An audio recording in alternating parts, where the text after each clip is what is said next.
Vamos a comenzar con la primera parte de esta serie de videos de cálculo diferencial, la cual consiste en el tema de funciones.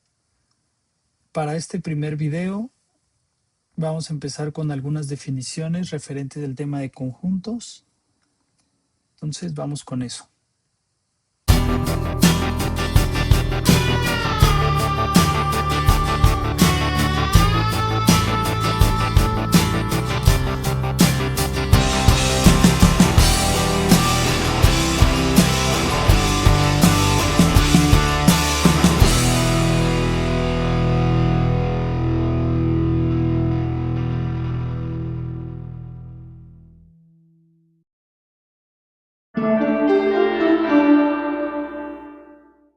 La definición va a ser la definición de conjunto. Llamaremos conjunto a toda colección de clases de objetos. Los objetos que forman un conjunto reciben el nombre de elementos de conjunto. Entonces, por ejemplo, una notación muy común que se suele utilizar es la notación con subíndices. Por ejemplo, yo puedo decir que x1 y x2 son elementos de mi conjunto X. También puedo decir que y1 y y2 son elementos de mi conjunto Y mayúscula. Ya que definimos lo que es un conjunto, vamos a pasar a definir lo que es una función. Consideramos dos conjuntos A y B y supongamos que cada elemento de X de A se asocia de algún modo, que en este momento no es muy importante, con un elemento de B, que representaremos por f de X. Se dice que f es una función de A en B o una aplicación o mapeo de A en B. Pero esta noción de lo que es un conjunto puede ser un poco complicada de entender. Por esa razón, eh, vamos a utilizar la idea de mapeo para construir lo que sería una idea un poquito más sólida de qué es una función. Entonces, partiendo por la idea de que dibujar un mapa o hacer un mapa consiste a ir a alguna ubicación en algún lado, no sé, le quieres avisar a alguien dónde vives, dónde está tu negocio o alguna situación así, y por lo tanto necesitas dibujar un mapa. Entonces, ¿qué es lo que haces cuando haces un mapa? Tomas elementos del mundo real y los trasladas a un dibujo hecho en papel. Entonces, esa es la idea que quiero recuperar. Imagínate que quieres hacer un mapa y que vamos a dibujar. Imagínate que estás en Querétaro, en el centro, para ser preciso, y para ser aún más preciso, en el Jardín Cenea. Y lo que tú quieres hacer es hacer un mapa de la ciudad de Querétaro. Obviamente, este mapa tiene que incluir los jardines principales, la catedral, los templos, los sitios más interesantes para recorrer la ciudad, para conocer los museos, etcétera. Ahora, este mapa que vamos a dibujar de la ciudad de Querétaro obviamente va a incluir cosas que no están en el mundo real, que nos van a servir de referencia o de referencia a quien lo vaya a utilizar para identificar lugares y zonas con mayor facilidad. No sé, pueden ser ayudas, apoyos visuales, para identificar si es un museo, para identificar qué zona es o qué clase de monumento es, el nombre de las calles. Son cosas que en la vida real no existen, no hay un número gigante ahí flotando, pero que sí ayudan para al que vaya a utilizar el mapa para identificar mejor los lugares. Por otro lado, no todo lo que existe en el mundo real vale la pena ponerlo en un mapa. Si va a ser un mapa de zonas turísticas en el centro de Querétaro, no hay necesidad de poner las casas de todas las personas e identificar cada una de ellas. Las siguientes definiciones que quiero tocar también están relacionadas con las funciones y más que nada con los conjuntos que construyen las funciones. Por ejemplo, el primer conjunto, que es el conjunto de donde salen los elementos, recordarán, bueno, la de función la tenemos definida como la asociación entre elementos de un conjunto A con un conjunto B. El conjunto de todos los valores de entrada X, que una función puede aceptar y para los cuales está definida, lo vamos a llamar dominio. El siguiente conjunto es el conjunto de rango o imagen, que es el conjunto de todos los valores de salida que la función produce al operar sobre los valores de su dominio. También tenemos el contradominio o codominio, el cual es el conjunto de todos los posibles valores de salida y es el conjunto de llegada o el conjunto que contiene al rango. En total vamos a tener tres conjuntos que serían el conjunto dominio, el cual se relaciona a través de F con el conjunto R, que va a ser el rango, y este va a ser un subconjunto, esta C alargada, bueno, esta especie de C alargada es un símbolo que asocia conjuntos con subconjuntos, que va a ser el conjunto C de nuestro contradominio. Entonces, y bueno, D puede ser a su vez un subconjunto de un conjunto más grande, que vamos a llamar U, que sería como que el universo de todo lo que rodea a D. Es importante hacer esta aclaración, creo yo, porque muchas veces nuestra función, el dominio de la función, no van a ser, por ejemplo, todos los reales, sino solo una sección de ellos, pero va a ser un subconjunto de los reales. Entonces, en realidad no existe una definición para U de qué sería, simplemente lo vamos a llamar como que el universo, pero estos conjuntos creo que sí son importantes para definiciones más adelante de funciones. En el ejemplo que habíamos dado del, del mundo real, de construir un mapa, lo que vamos a hacer va a ser tomar elementos de nuestro mundo real, que en este caso sería el conjunto D, que es el dominio, y los vamos a mapear hacia, hacia nuestro mapa, los vamos a poner en nuestro mapa. Entonces vamos a asociar a través de esta construcción del mapa elementos de D con R. Entonces todas las cosas que existen en el mundo real que nosotros dibujamos en nuestro mapa van a construir lo que sería el rango. Y el rango va a ser un subconjunto de C, que es todo lo que está en nuestro mapa. Nuestro mapa va a poder incluir cosas que en realidad no están dibujadas. Bueno, que no van a tener referencias que no están en nuestro dibujo. Y eso es lo que queremos rescatar de aquí, que no todo lo que esté en nuestro mapa tiene que estar relacionado con algo del mundo real. Y no todo lo que está en el mundo real tiene por qué estar relacionado con nuestro mapa.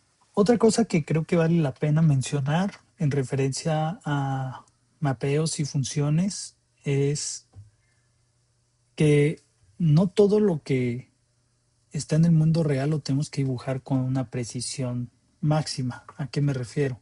Que por ejemplo, si la referencia, el mapa que tú quieres hacer es para ayudar a alguien a llegar, no sé, por ejemplo, yo me estoy hospedando en un hotel y ese hotel está enfrente de una plaza, yo no necesito dibujar o poner todas las tiendas de la plaza, si tiene un cine, lo que sea. Yo lo puedo agrupar todo eso en una sola cosa que sería la plaza. Entonces, para varios elementos en el mundo real, yo puedo hacer un solo dibujo en mi mapa que los represente a todos. Pero lo que no puedo hacer es lo contrario. O sea, puedo tomar varios elementos que lleven a uno solo, pero yo no puedo hacer lo contrario, porque lo contrario sería tomar varios elementos, digo, un solo elemento del mundo real y que tenga dos representaciones en mi mapa, porque sería como que mi casa aparezca dos veces. Entonces, si quiero que alguien llegue a mi casa y mi casa aparece dos veces en el mapa, pues no va a saber llegar. Entonces, justamente la idea que quiero resaltar aquí es esa. Nosotros podemos poner varias cosas de nuestro conjunto de partida y asociarlas a un solo punto de llegada, pero no podemos hacer lo contrario. Por ejemplo, si yo quiero formar la función f de x igual a x al cuadrado, donde mi conjunto de entrada es -2, -1, 0, 1 y 2, y mi conjunto de llegada es 0, 1, 2, 3, 4, -4, -3, -2, -1. Si yo elevo al cuadrado el 2, yo lo voy a poder asociar con 4. Y si elevó al cuadrado del menos 2, también llegaría a 4. 1 al cuadrado es 1 y menos 1 al cuadrado es 1. Y 0 al cuadrado es 0. Entonces, esto de aquí sí es una función, porque a pesar de que el menos 2 y el 2 llegan a 4, no tengo el caso contrario, donde 2, no sé, el 3 llega a menos 2 y a 2. Esto sí es una función. El rango de la función está en rojo, el dominio está en azul, el contradominio está en negro, y esta sí es una función a pesar de que tiene estas dobles referencias de valores de x en y.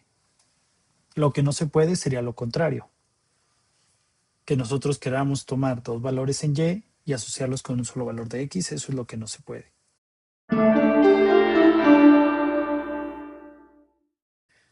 Entonces, considerando que una función es tomar elementos de un conjunto y asociarlos con elementos de otro conjunto a través de la construcción de un mapa y aprovechando la analogía de construir un mapa del centro de Querétaro, podríamos tomar elementos del mundo real, después tomar dos elementos de nuestro otro conjunto de llegada, que sería el mapa de Querétaro, donde en el mundo real vamos a tener una serie de ubicaciones o sitios de interés en la ciudad de Querétaro, y en el conjunto llamado mapa de Querétaro vamos a tener algunas representaciones de algunos sitios de interés en la ciudad de Querétaro.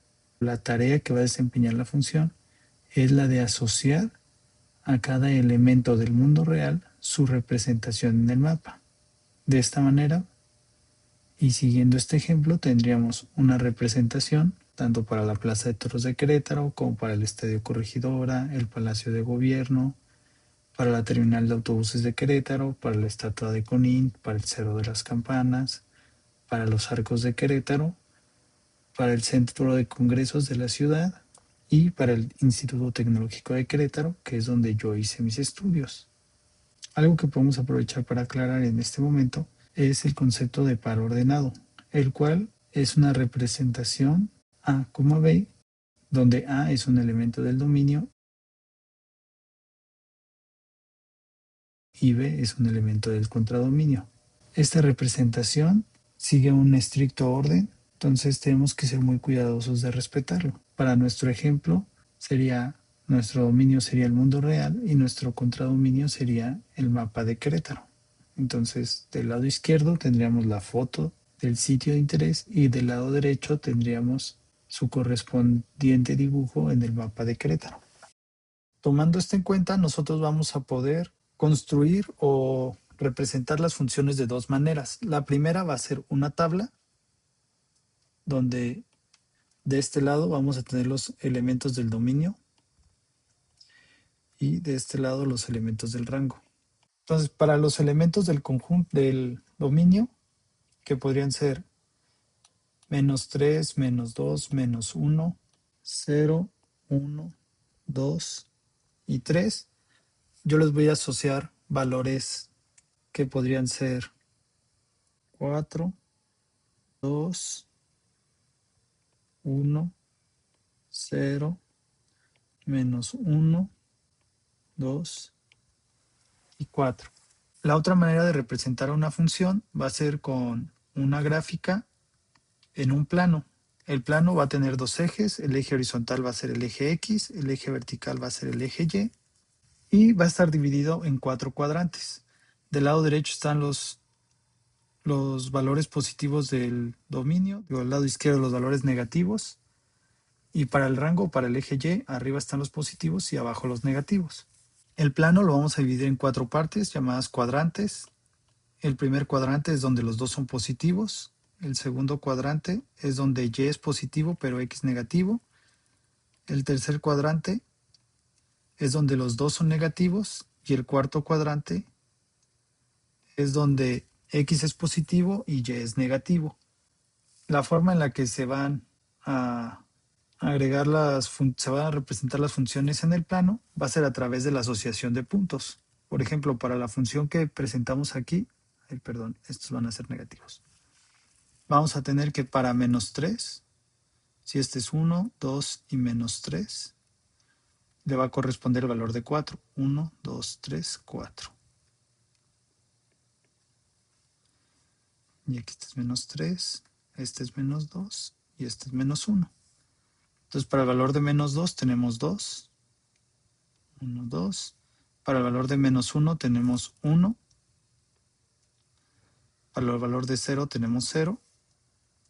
Para el valor de 1 tenemos menos 1. Aquí iría 1, 2, 3. Este iría aquí. Para el valor de 2 tenemos menos 2. Y para el valor de 3 tenemos menos 4.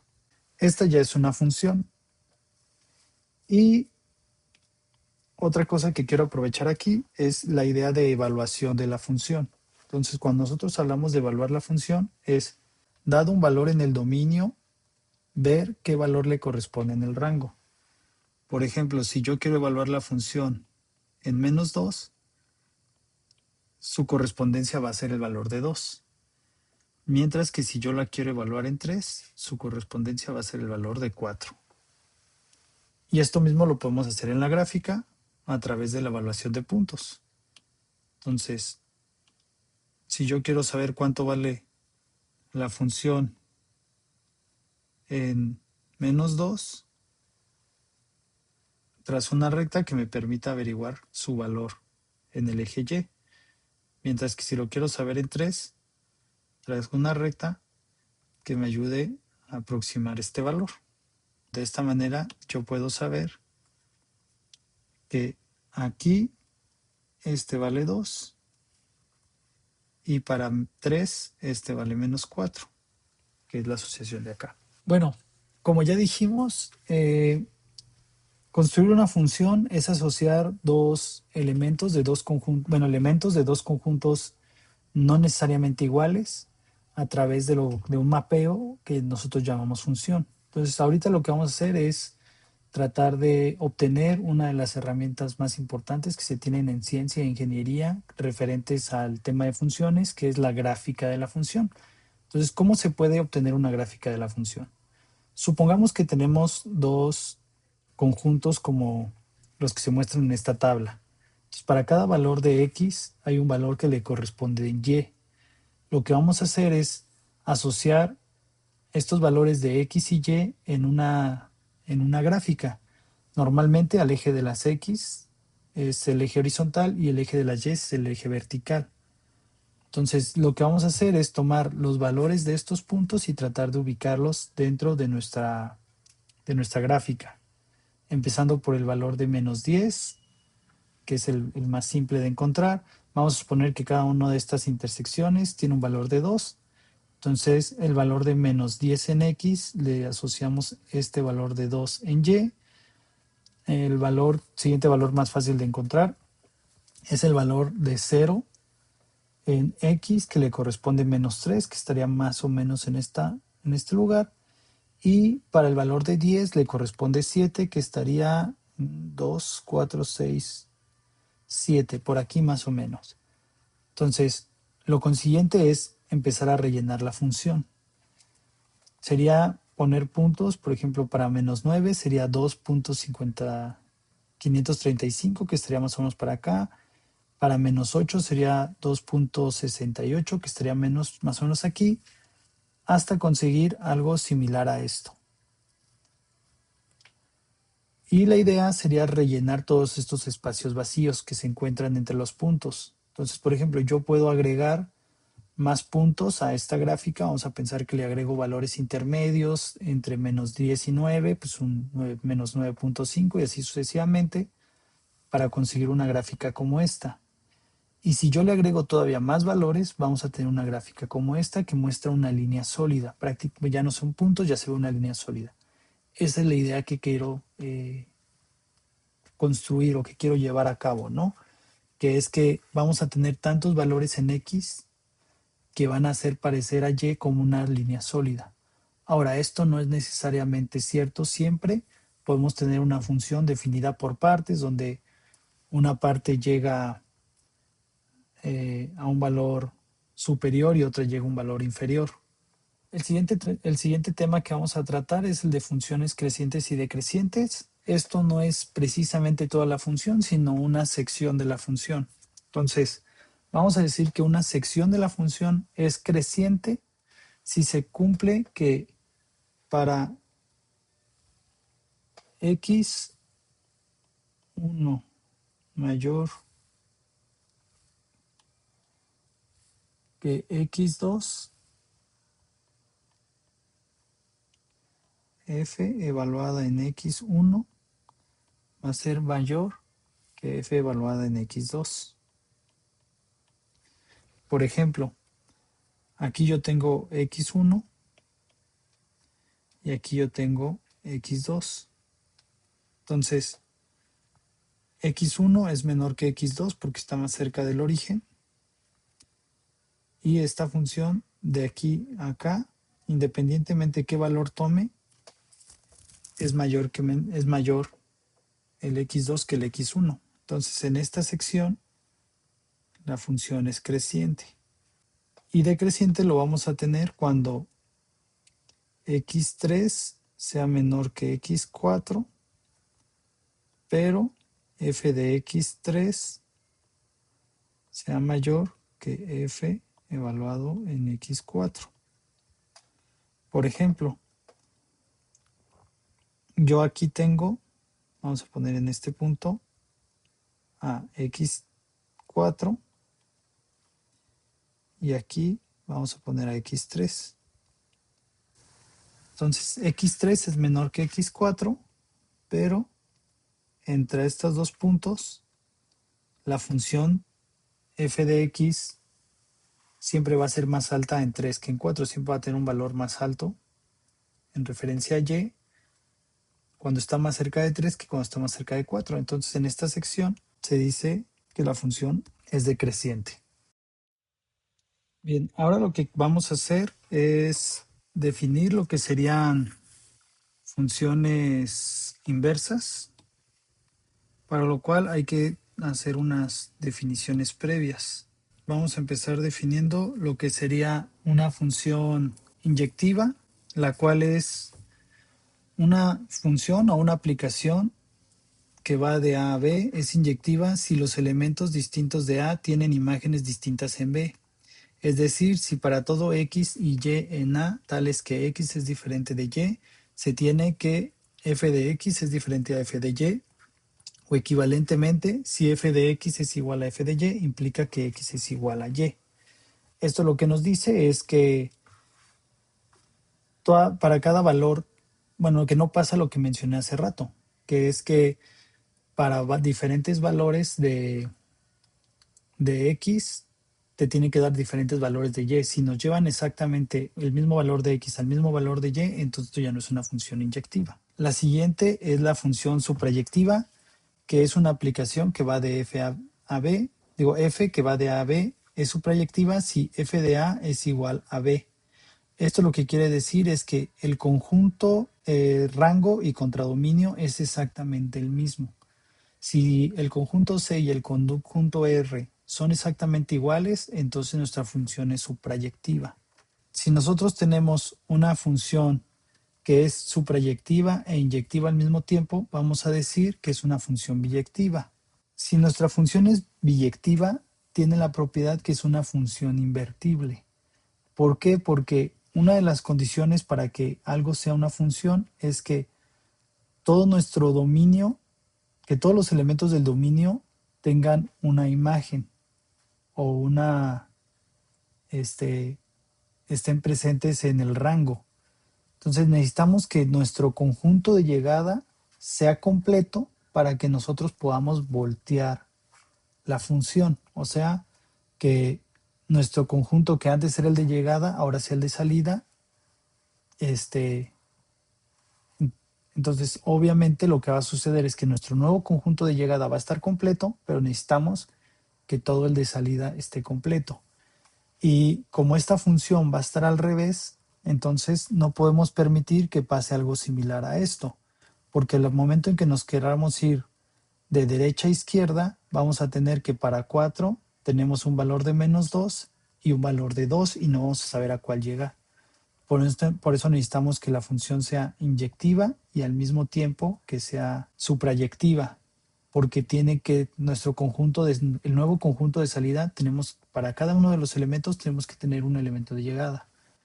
Ahora, ¿qué pasa con algunas funciones que no son inversas, pero se pueden volver inversa? Por ejemplo, en las funciones trigonométricas tenemos el problema de la tangente, porque la tangente sí presenta, bueno, de hecho todas las trigonométricas presentan ese problema de que para diferentes valores. Entonces lo que se hace a la hora de construir las inversas es restringir el dominio. Entonces no existe una inversa para de los reales a los reales dentro de la función seno, pero sí existe para cierta región de la función seno o para cierta región de la función tangente o de coseno o de secante, etcétera. Eso sí se puede hacer, restringir el dominio para que esto sea válido. Por ejemplo, en este caso podríamos construir una función inversa, pero que solo tome los valores positivos y eliminamos los negativos.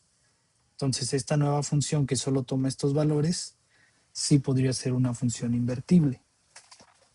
El siguiente tema que vamos a tratar es el tema de funciones pares e impares. Entonces, vamos a considerar, vamos a definir primero qué es una función par y qué es una función impar. Si una función f satisface que f de x es igual a f de menos x para todo número x en su dominio, entonces f se denomina función par. ¿Qué significa esto? Bueno, esto significa que una función par va a ser una función como esta, donde lo que tenemos del lado negativo del eje x va a ser igual a lo que tenemos del lado positivo del eje x. Y si lo vemos en tabla, sería algo como esto. Bueno, aquí este es el x, esto es y, esto es y y esto es x. Entonces, lo que tenemos de este lado o cómo se mueve la función de este lado izquierdo tiene que ser igual a cómo se mueve del lado derecho.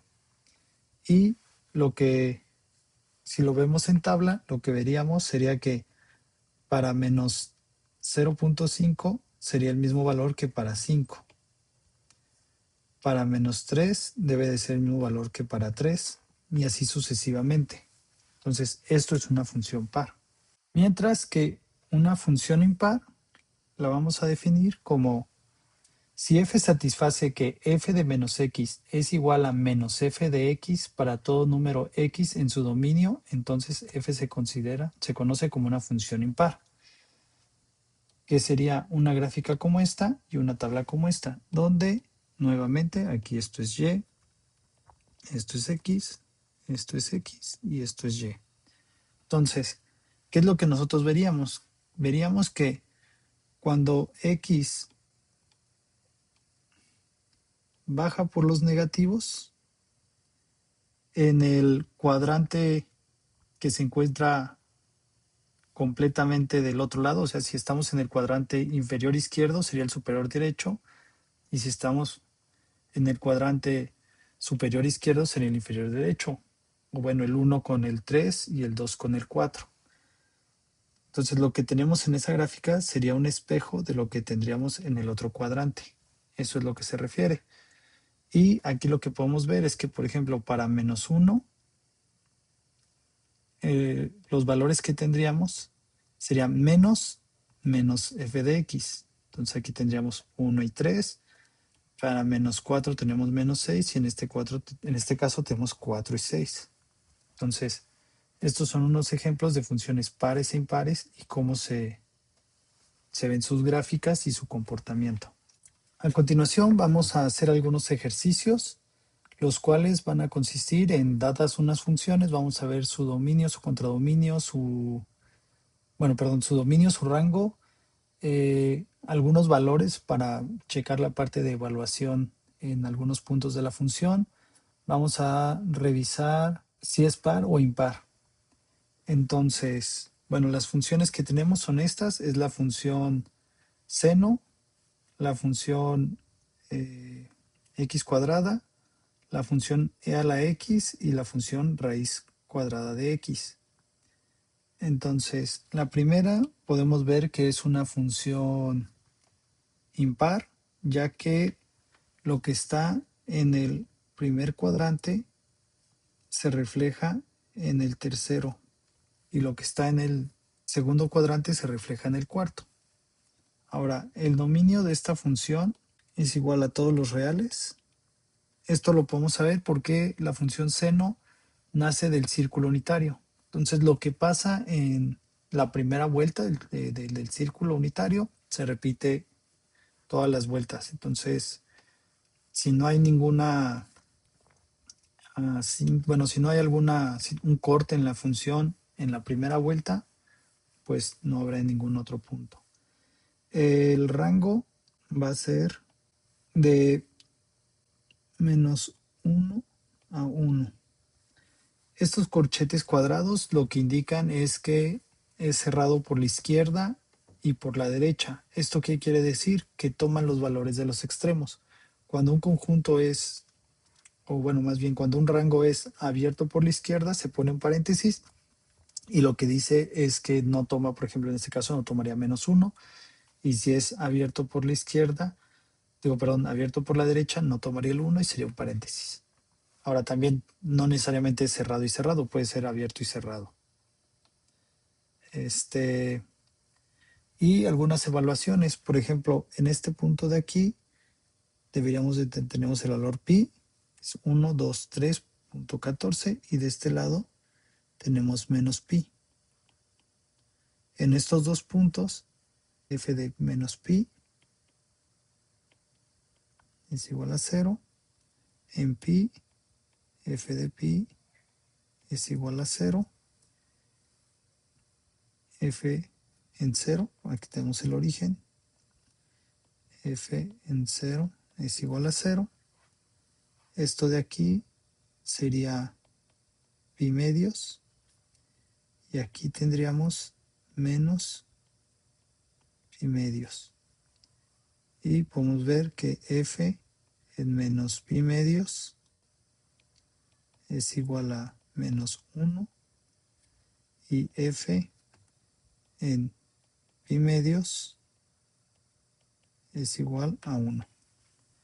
Ahora la siguiente función, x cuadrada, podemos ver que esta es una función par, ya que lo que pasa del lado izquierdo de x se refleja al lado derecho de x, o lo que pasa en el eje positivo de x pasa en el eje negativo de x. Dado que puedo elevar cualquier número real al cuadrado, podemos saber que su dominio es igual a todos los reales y su rango va a ser el conjunto cerrado por la izquierda, que llega a 0, porque 0 al cuadrado es 0, pero a la derecha llega a infinito. Pero como no podemos llegar a infinito, es abierto por la derecha. Entonces, esta función no puede tener valores negativos, ya que todo número elevado al cuadrado siempre nos da un número positivo. Y algunos puntos que podemos evaluar rápidamente, tenemos -1, -2 y -3. Al igual que 1, 2 y 3. Entonces podemos ver que f evaluada en -1 es igual a 1, que es igual a f evaluada en 1. Tenemos que, lo voy a escribir de este lado, f evaluada en 2 es igual a f evaluada en -2, que es igual a 4. Y f evaluada en -3 es igual a f evaluada en 3. Y esto es igual a 9. Ahora, para la siguiente función, que es la exponencial, esta no es ni par ni impar, ya que no se refleja hacia ningún lado. Lo que tenemos en este eje no corresponde ni se refleja en función del eje X ni en los cuadrantes contrarios. Aquí podemos saber que el dominio es igual a todos los reales. ya que la función exponencial yo puedo elevar a cualquier número, lo puedo elevar a cualquier otro número, entonces va a ser todos los reales. Y mi rango va a ser igual al conjunto abierto por la izquierda en 0 y abierto por la derecha en infinito, porque este crece de manera exponencial hasta infinito. Aquí podemos ver que f evaluada en 0 es igual a 1. Y aquí podemos ver que f evaluada en 2 va a ser aproximadamente 7.3.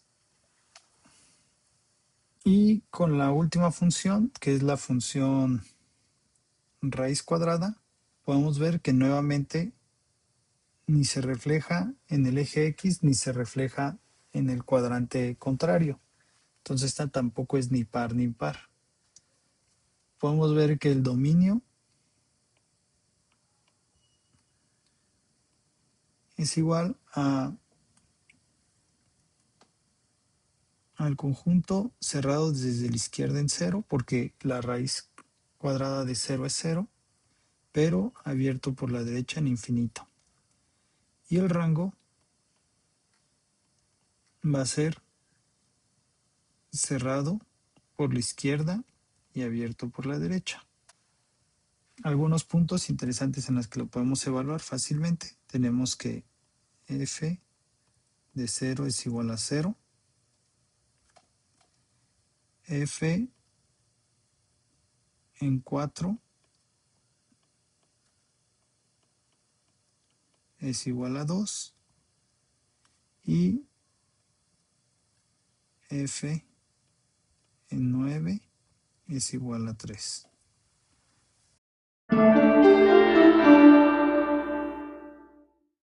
Entonces, con estos vemos algunos ejemplos de evaluación de funciones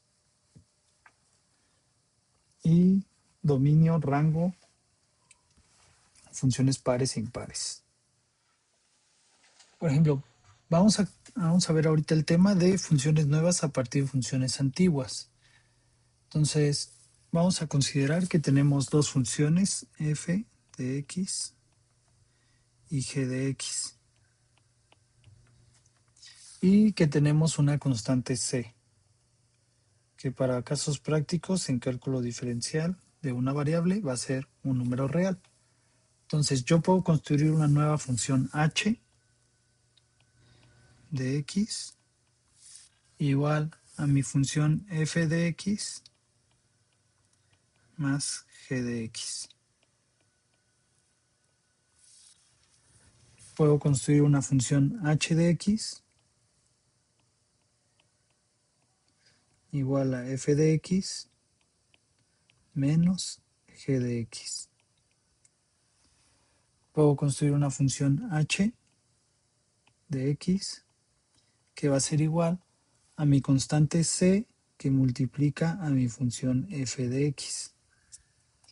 Yo puedo construir una función h de x que va a ser igual a f de x multiplicada por g de x. Y si tengo que g de x es diferente de 0, yo podré ser h de x igual a f de x entre g de x. Entonces, esto lo que me dice es que no tenemos que preocuparnos por funciones por cómo modificamos tanto la función.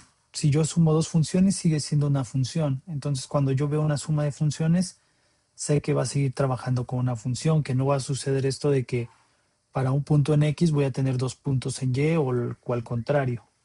Esa es la garantía que me da, que si yo resto funciones me sigue dando, que si las multiplico por C me va a seguir dando una función, que si multiplico F por G me sigue dando una función.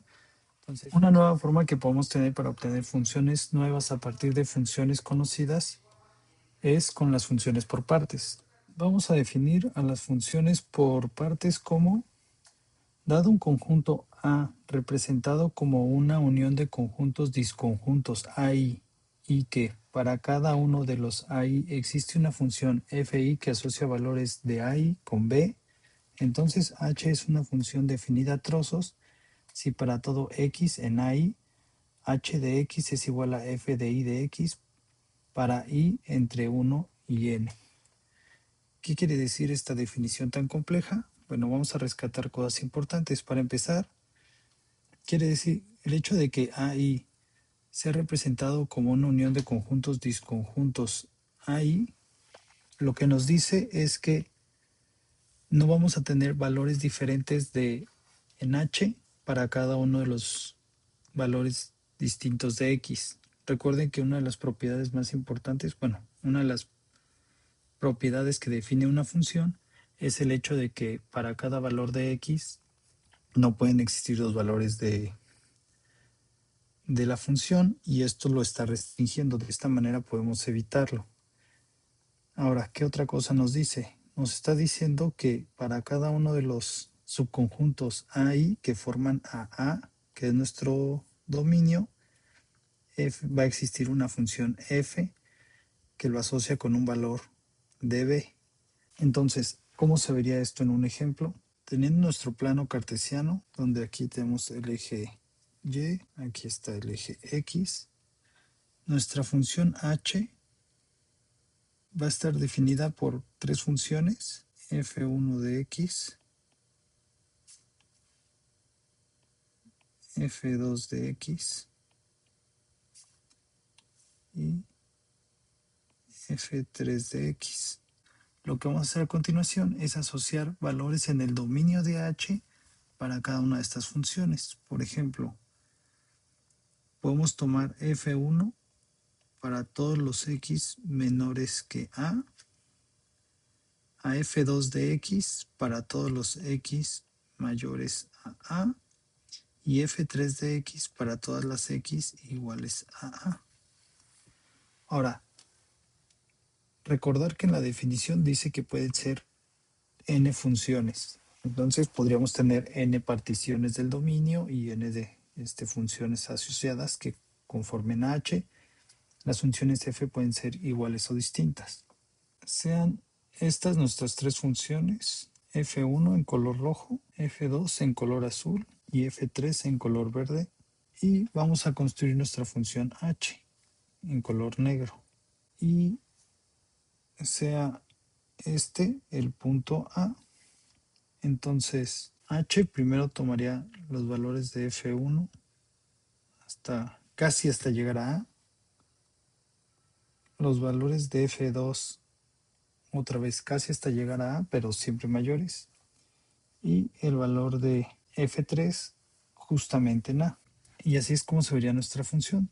Normalmente representamos con un círculo cuando no toma los valores y con una bolita cuando sí toma el valor. Así es como suele verse en los libros de cálculo. Algo que podemos corroborar aquí es el hecho de que esta sí es una función. A pesar de que las funciones se cruzan, un método usual para comprobar si una función es, si una gráfica es o no una función, es a través de la prueba de la línea vertical. Entonces, si nosotros hacemos líneas verticales, vemos que efectivamente solo tocamos un valor de la función. Lo que sí no cumple es la prueba horizontal, la cual nos sirve para saber si la función es invertible, ya que aquí hay dos valores en y para un mismo valor de x, y en todo este conjunto se repiten los valores tanto de x como, se repiten los valores de y para diferentes valores de x. Entonces, sí es una función, pero no es invertible. Siguiendo con la idea de construir nuevas funciones a partir de funciones ya conocidas, vamos a ver una definición de una clase especial de funciones, que es las funciones compuestas o la composición de funciones. Entonces, las podemos definir de esta manera. Conocidas dos funciones f y g, la función compuesta, también denominada la composición de f y g, se define mediante f bolita de g en x o f evaluado en g de x. Esto significa que a partir de dos funciones dadas, vamos a ver qué pasa si yo tomo los valores de esta función y los evalúo en esta función. O sea, dado estos valores de x, voy a obtener un y a este y lo voy a utilizar como el eje x de la siguiente función. O viceversa, dados los x de esta función, el dominio de esta función, voy a encontrar su contradominio y ese contradominio va a ser ahora mi dominio de mi otra función. Vamos a ver esto cómo funciona. Entonces, tenemos la función x cuadrada, la función raíz cuadrada, suponiendo que esta es mi función f y esta es mi función g, y vamos a construir un par de funciones. Entonces, aquí tenemos la tabla de tanto de f de x como de g de x, y vamos a construir. Entonces, primero vamos a tener aquí x y aquí f evaluado en g de x. Entonces, el primer valor que tenemos aquí, como estamos partiendo de g de x, lo que necesitamos hacer es el dominio de g de x va a ser nuestro dominio inicial, bueno, nuestro dominio. Entonces, x evaluada en 0 en g me da 0 y el 0 evaluado en f me regresa 0. Entonces, esto sería 0. Y cuando x vale 1, g vale 1 y para 1 f de x vale 1. Cuando x vale 4, g vale 2 y para este valor de 2, x vale 4. Entonces, aquí recuperaríamos 4. Y si nos fijamos bien, aquí hay una relación, porque obviamente estamos primero elevando, sacando la raíz de un número positivo y luego la elevamos al cuadrado. Entonces, eso siempre nos va a regresar el valor original. Entonces, podemos terminar de llenar la tabla y tendríamos esto. Para el siguiente caso, vamos a ver qué nos daría cuando evaluamos a g en f de x. Recuerden que ahora vamos a salir con este x, vamos a llegar a f de x y luego esta salida de f de x va a ser mi nuevo x para calcular g de x. Entonces, para mi función g evaluada en f de x, mi x sería la x de f. Entonces ahora sí puede tomar valores negativos. Entonces tendríamos algo como esto. Y vamos a empezar a construir. Primero, el valor más pequeño que tenemos aquí es el 9. Entonces vamos a partir de aquí para que sean puros valores que se ven en la tabla. Entonces para x igual a 3, f de x es 9. Cuando f de x es 9, entonces este g de x va a ser 3.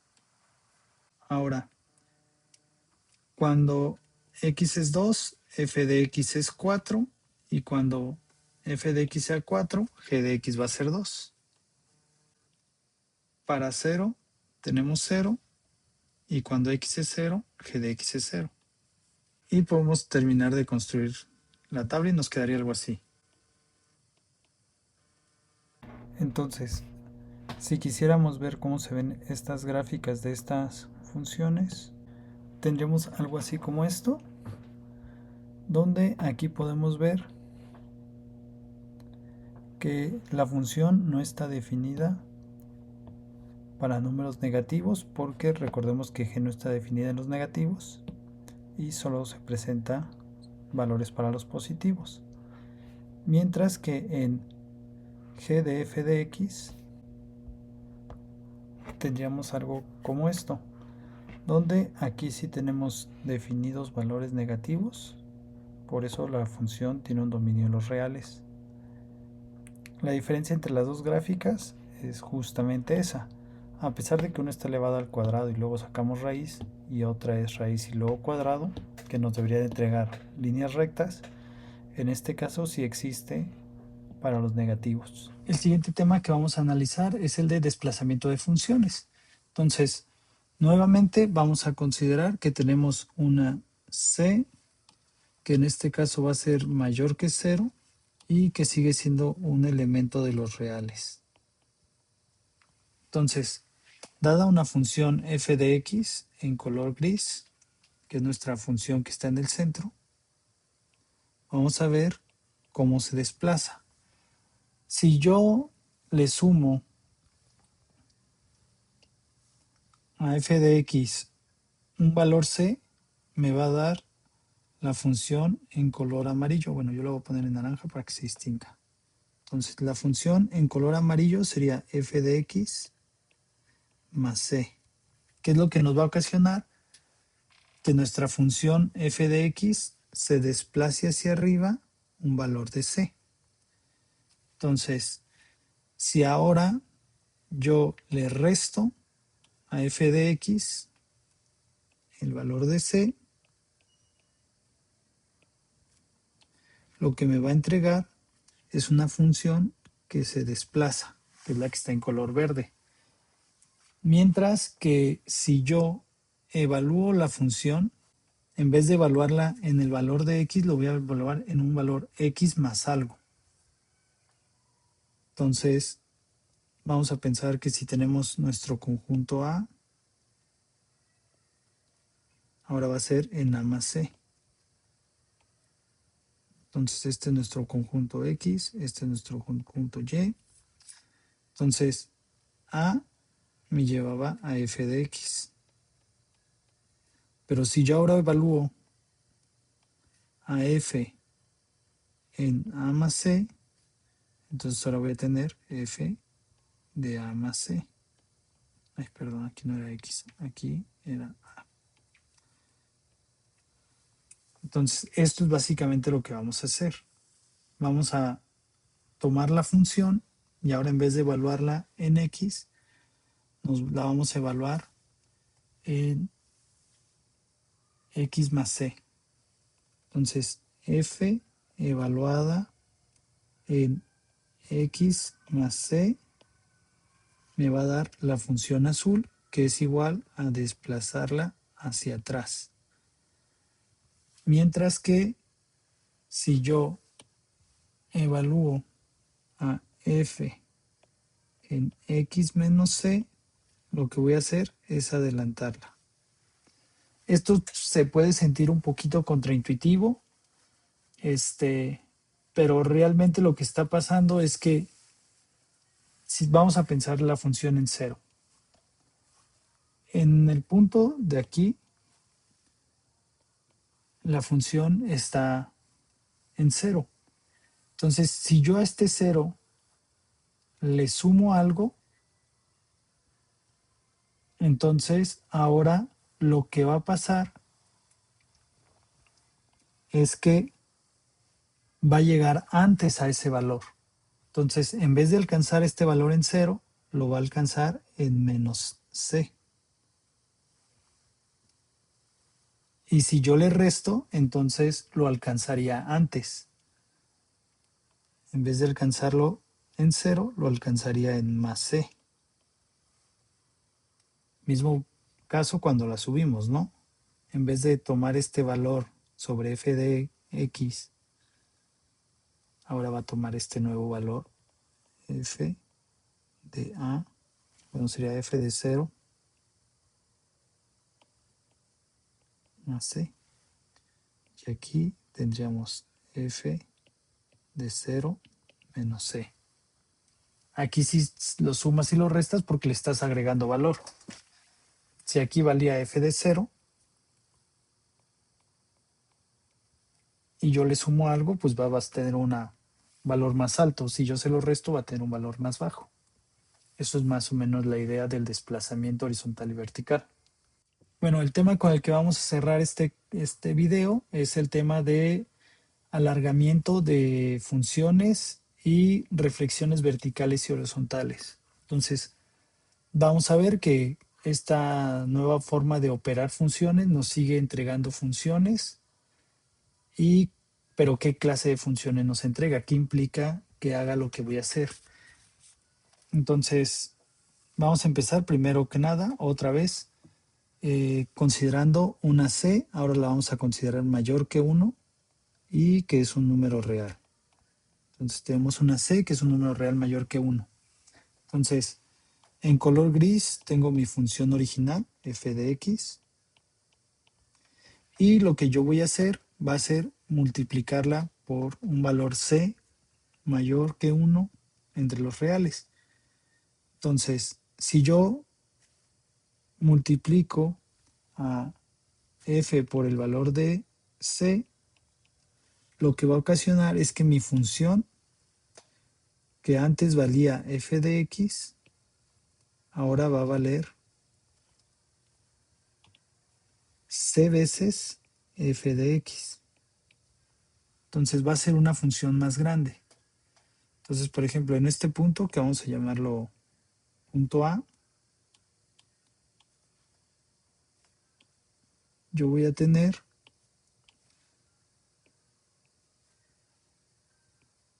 este es el punto A, yo voy a tener que ahora alcanza un valor mucho más alto. Ay, perdón, este estaría acá. F de A ahora toma un valor mucho más alto. Pero cuando yo divido entre C, lo que me va a dar es un valor más pequeño.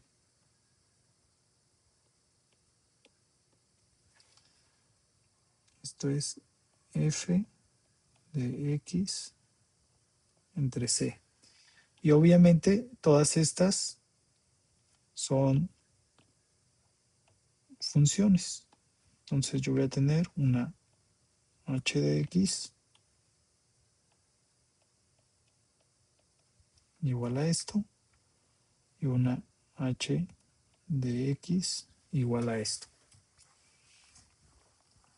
Ahora, ¿qué pasa si las modificaciones las hago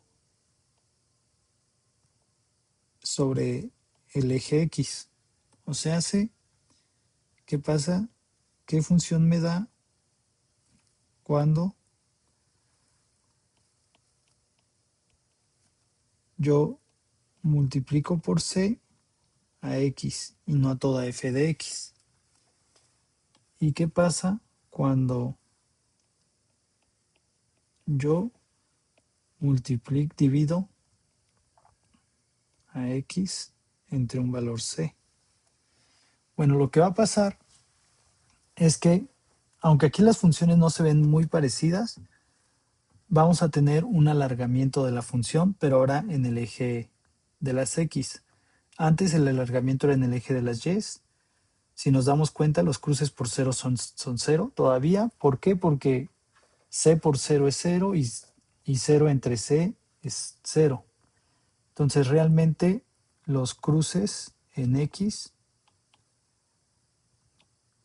se siguen respetando. Todas las tres funciones siguen cruzando en el mismo punto. Los máximos y mínimos los encuentran en el mismo punto. Estas digamos, cimas, y las siguen encontrando en el mismo punto las tres funciones. Ahora, en este caso, lo que va a suceder es que justo eso se va a cambiar. El cruce por 0 sigue siendo el mismo porque f en 0 vale lo mismo y no se va a cambiar, pero lo que vamos a tener es que la función, cuando la multiplico por f de x, se va a hacer mucho más larga. Digo, cuando la divido entre c, se va a hacer c veces más larga. Y cuando la multiplico por c, como c es valor mayor que 1, se va a hacer c veces más corta. Mientras aquí era al revés, se hacía c veces más larga y se hacía c veces más corta. Entonces, digamos que el primer máximo, la primer cúspide, la vamos a encontrar en este punto, que vamos a llamar x3, cuando lo dividimos. En la función normal, vamos a llamarlo x1, y en la función más acelerada lo vamos a tener en x2. Entonces, si se dan cuenta, la primera cúspide aparece más rápido cuando multiplicamos por un valor mayor que 1. Aparece mucho más Aparece después cuando lo dividimos entre ese mismo valor. Entonces el alargamiento aquí es en x. Ahora, ¿qué pasa si yo multiplico una función por la constante -1? Entonces, si mi multiplicación es por fuera de la función, o sea, bueno, tenemos nuestra función f de x, tenemos h de x igual a menos f de x. Entonces, lo que yo voy a tener es que voy a girar la función sobre el eje y. Esto va a ser menos f de x. ¿A qué me refiero? Que si para este valor, nuestra función, para este valor a, nuestra función tenía un mínimo, tenía este bache gigante, cuando yo lo multiplique por un valor negativo, ahora va a estar hacia arriba. Y si yo lo que hago va a ser que h de x ahora sea f de menos x, la voy a girar, pero sobre el eje y. Vamos a tener ahora este giro. Entonces, lo que antes se encontraba en este valor a, ahora va a estar de este lado, en un valor menos a. Pero aquí a es un número negativo, así que el negativo de un negativo es positivo. Y nos da este mismo valor, f de menos a.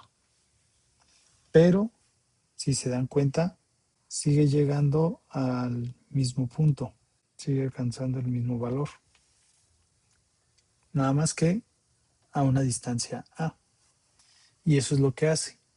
Ahora, este último tema va a ser muy importante para nosotros porque nos va a permitir comprobar que cuando modificamos funciones nos siguen dando funciones, o en qué forma podemos modificar una función para que nos siga entregando una función.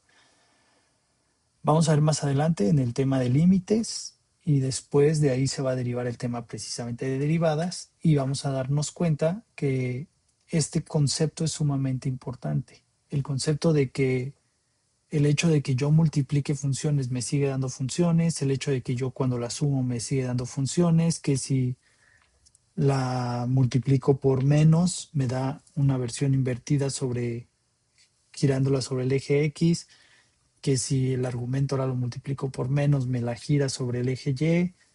Todas estas ideas, el hecho de que esas funciones sigan siendo funciones, nos va a servir de mucho para poder tener la tranquilidad y poder hacer una especie diferente de matemáticas, vamos a llamarlo así.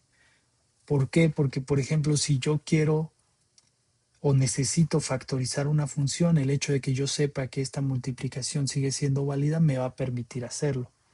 Así como me va a poder permitir sumar cero o multiplicar por cero, porque sé que esto es válido. ¿A qué me refiero con sumar cero? Cuando le sumas un valor y luego se lo vuelves a quitar. Si yo no supiera que la suma de dos funciones me sigue dando una función, yo no me podría atrever a hacer esto. Y esto muchas veces es muy útil porque te ayuda a factorizar y a reducir términos de una manera más práctica. De la misma manera, el poder multiplicarlas, ¿no? Porque ya veremos más adelante en el tema de límites y derivadas, y bueno, en un curso más en forma, uno se da cuenta que estas situaciones afectan, ¿no? Y que son un beneficio el hecho de que puedas hacer unas o cuando no. Entonces, bueno, muchas gracias.